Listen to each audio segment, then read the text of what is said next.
Hello. I've often been asked what it's like to train at resorts around the world, and so I thought I'd put together a rather amateur effort, just detailing or showing with a stationary camera, no fancy camera work, some of the classes that we're doing, as well as the place that I'm staying in. Right now I'm in the Maldives. Outside my villa there's a herb garden that I reach by going along this path. And there is the wall to the villa, and a rather elegant bicycle, which is very handy for getting around the island. Entrance to the villa, and the front door. But before we go through the front door, it's a bit of a courtyard.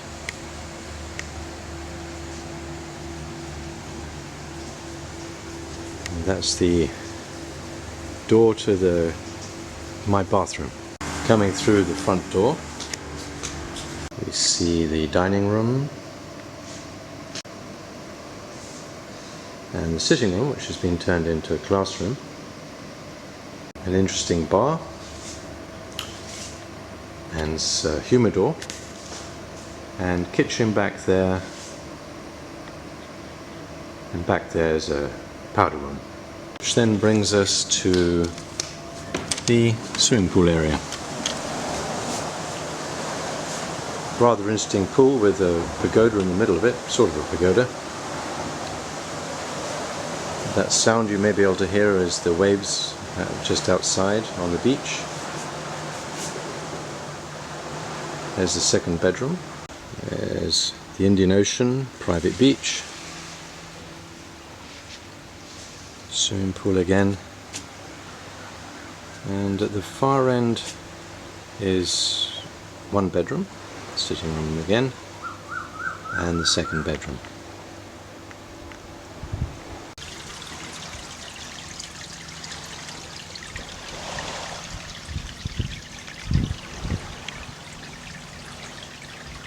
Rather pleasant sitting on this swinging bench just by the beach.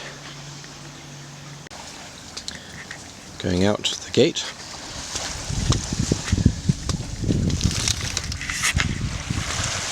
To the beach again. There are some other islands for other resorts. And here are 4 restaurants. You can't see one of them because it's underwater. Rather an interesting concept.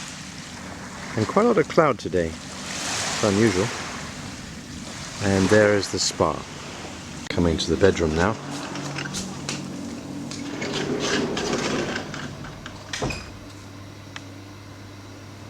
Nice high ceilings.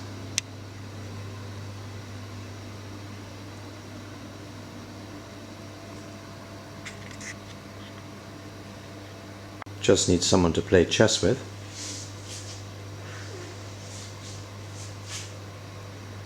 The usual mini bars and things, coffee machines.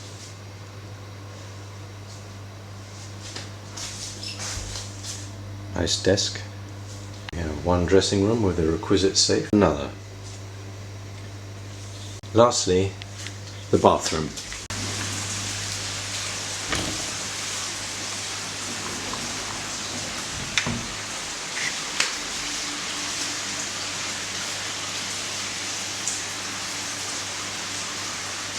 With one shower,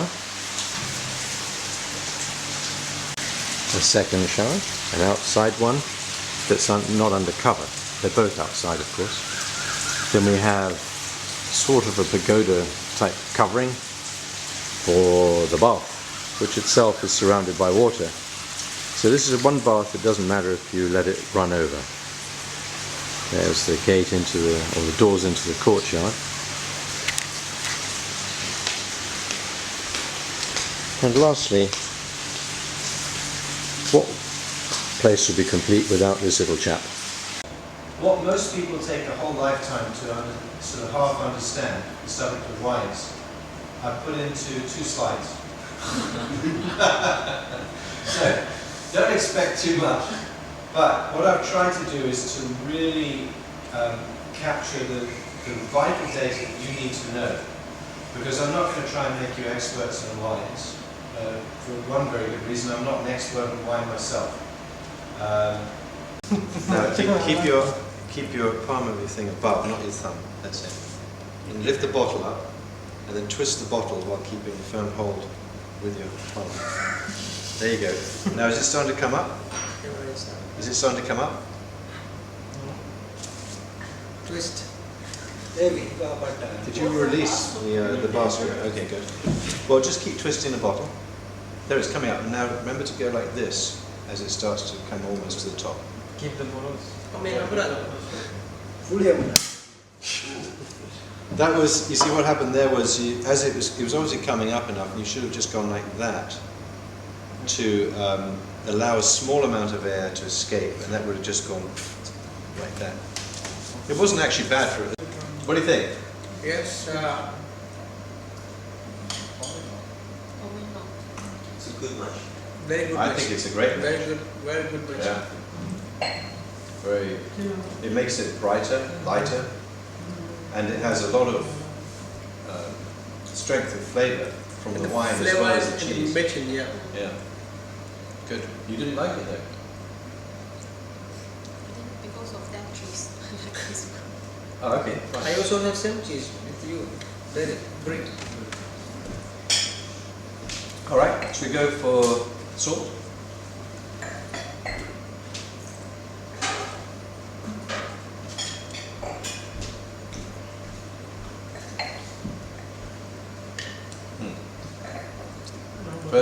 What's your verdict? No. For me, no. What does the salt do to the wine? Salt is too strong. It's bitter. It's getting bitter. Okay. For me, it's like getting sour because it's a sweet one. We eat salt, it's getting sour. Okay. For me, it neutralized the flavor of the wine. Yeah. So it wiped out half the flavor. Usam?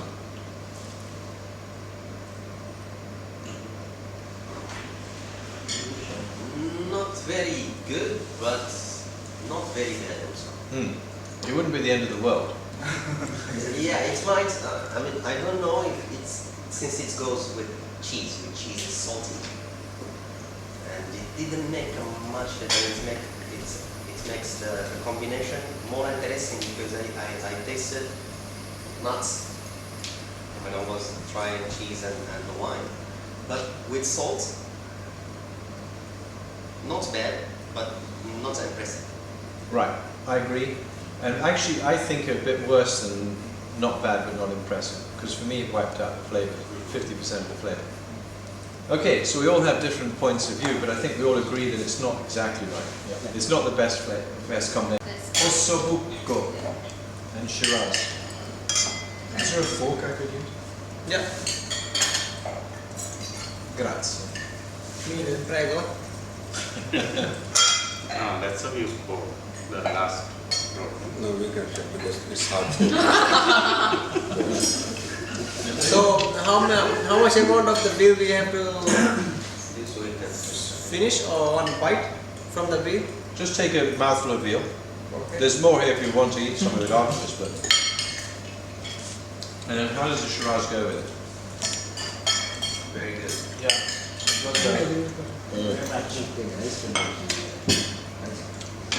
Yeah, very good. Yeah. It could be better if we have black pepper on the Top.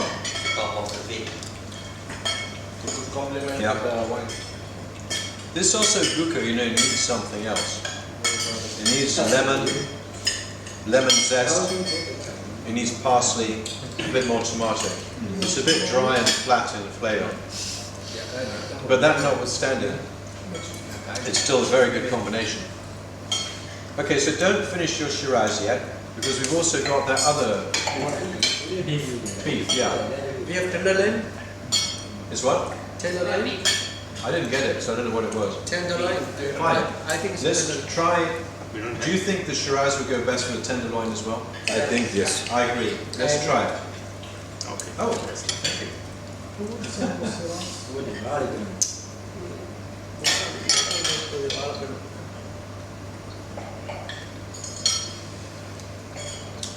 Anybody want to share? No. So yours. Good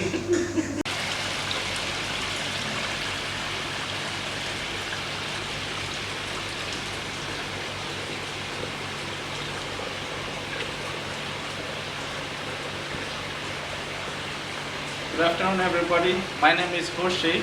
This is our team. Today we have presented for you Maldivian coconut bath. So basically, it has a bathtub filled with 3/4 and then 5 liters of coconut milk, freshly extracted. For the drinks, we have fresh coconut. Those who prefer non-alcohol. If they prefer alcoholic drinks, we can do something nice like pina colada, but we still present in the coconut shell. And then for the food, we have got semi-soft coconut, which is called gabori in the Maldivian language, sliced. And on the side, we have some chocolate dipping. Can vary up to the guest preference. If you like something else, we are happy to provide. We have got shampoo, shower gel, ginger salt scrub, and the soap bar to go with the bath. I'm sure it will be very beautiful and romantic in the evening with all the candles light on, not in the afternoon. And that's pretty much it for the bath. Thank you. Very much. Very good. Was it fun? Yes. Yes. Excellent. True. Smile, Vivian. Thank you. The coconut bath.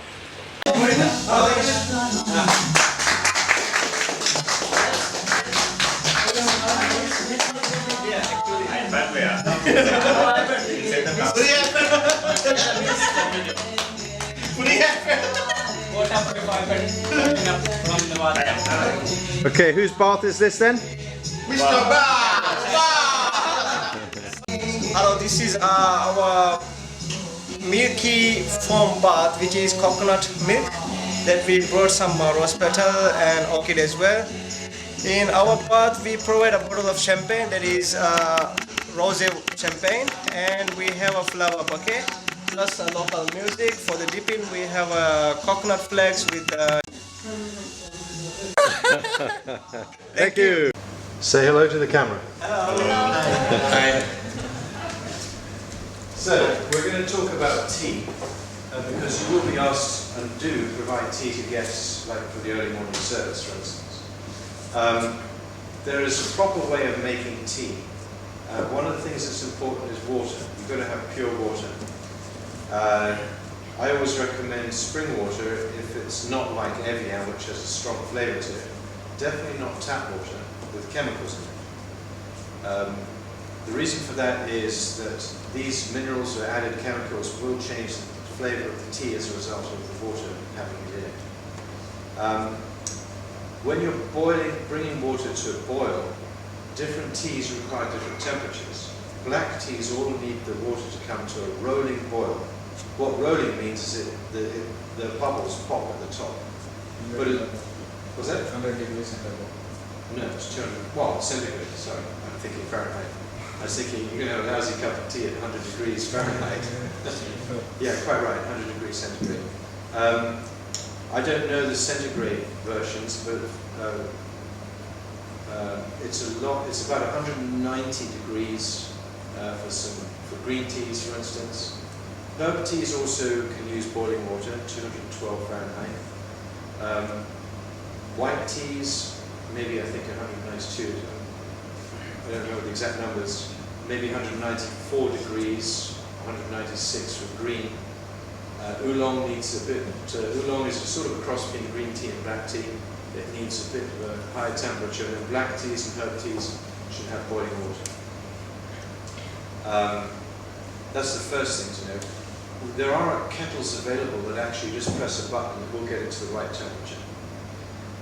Your kettle at the moment is just a basic one. It's just going to give you boiling water. But what I would do is take it, before it gets to a rolling boil, I'd take it off if you've got green tea or white tea, at least to approximate the right temperature. Flower tea is usually, it depends, it's usually a herb tea, I think. as opposed to a black tea. Teas all come from the same tea bush, except for herb teas, which come from anything, you know, nuts, flowers, whatever. So, the other key thing when you're making tea is to make sure that you leave the tea, in your case, tea bags in for the right amount of time. If you leave it in too long, it'll taste bitter, if it's a black tea or a green tea, or even a white tea. If you don't leave it in long enough, it won't have enough flavour. That's it, exactly. So let's put on some water. Here. And I'm going to describe to you how do you know if you've left it in long enough. The only way you can know is by testing it now, or on your own before making the tea for the guest. For instance, we have quite a lot of tea. Let's take a black tea, an Earl Grey. On the back of the packets, they usually say 3 to 5 minutes or something. Yeah. And this one says exactly that, 3 to 5 minutes. Yeah, for a black tea, only 3 to 5 minutes. Yeah, well that's completely useless. Do you make it 3 minutes? Do you make it 5 minutes? 3 minutes. May not be strong enough. No, some people they like it strong, some people they like it mild. You know, it also depends on the people. So It does in a way, but optimally you can present them with tea which tastes as flavourful as possible without being bitter. yeah. If they find that too strong, they can always add extra water. So the question is, what is the right length of time? I know that's what it says. That's not necessarily the right. Because 3 to 5 minutes. Are you going to leave it in for 3, 4, 5? I think 2 minutes will be. So now you're getting inventive. The only way you can tell is by trying. That's what I'm saying. Yeah, but it's just in the flavor. How much Exactly. So what we're going to do is we're going to boil water, we're going to put it in your cups, and then I'm going to give you a tea bag, and all at the same time, with someone who's got a really big cell phone, I don't know who that would be, with a big timepiece on it, starts the stopwatch. Yeah. Okay? So we can all see, and what you'll do is at 2.5 minutes, we'll sip it. How is it doing? It's probably going to be way too weak. And every quarter of a minute, we'll sip it. And at some point, you're going to say, this is really nice and strongly flavoured, this is strongly flavoured, oh, now it's starting to get bitter. Then we've gone too far, and then we know that this is how long it should take. And it'll be interesting to see, do you all have a different idea of what the optimum flavour is? Or do we all sort of agree that, yes, this one now tastes the best? I told you about the tea bag, how it came to be, right? Yes? No? I get mixed up between classes. The tea bag was actually a mistake. It was a misunderstanding. It was a Boston tea merchant in America who was wanting to send tea to somebody somewhere else in America, in the Midwest. And so he thought, well, let's put it in a bag. He put it in a bag. When it got the other end, they thought you were meant to put the whole bag into the teapot. And that's what they did. But that actually wasn't what he did. He was just trying to transport the tea. So that's how the tea bag was born. It was a happy accident, in a way, but most tea bags have poor quality tea in them. Ones like you have here are better quality, because as I said already actually, it's a sort of a silky type bag. This one is sort of a strange substance. It's not exactly silk, but it's not the paper ones that you get. And you'll notice that there's a lot of space above the tea, so that when the water gets into the tea leaf, it expands the leaf. There's still room for the water to circulate. And that's a aroma. Bouquet. We call it a bouquet of tea. All right, so we all have our teas at the ready.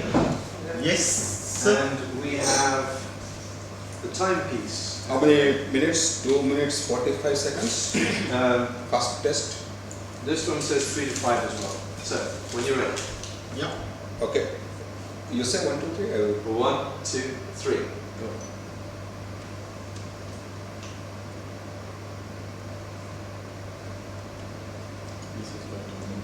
2 minutes 45 seconds. Yes, that's when we'll start sipping.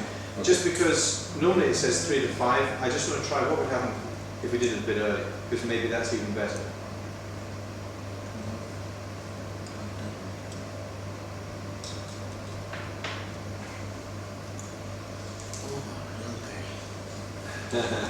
It's amazing the way to get that flavour in, isn't it? This is a bit like having a cigar, a flavoured cigar. You sort of lose the flavour of the black tea, but you gain in another direction.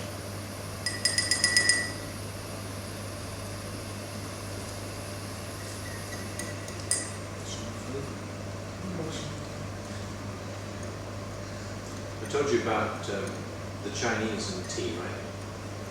And the British. Yeah. That's right. Yes. Oh, those who remember, those are the guys who were awake and were listening to me. Stalin. That's it. They actually sent this industrial espionage agents out, and they stole, because up to that point the English had no idea how the Chinese made tea. They actually thought that it was picked by monkeys in some cases.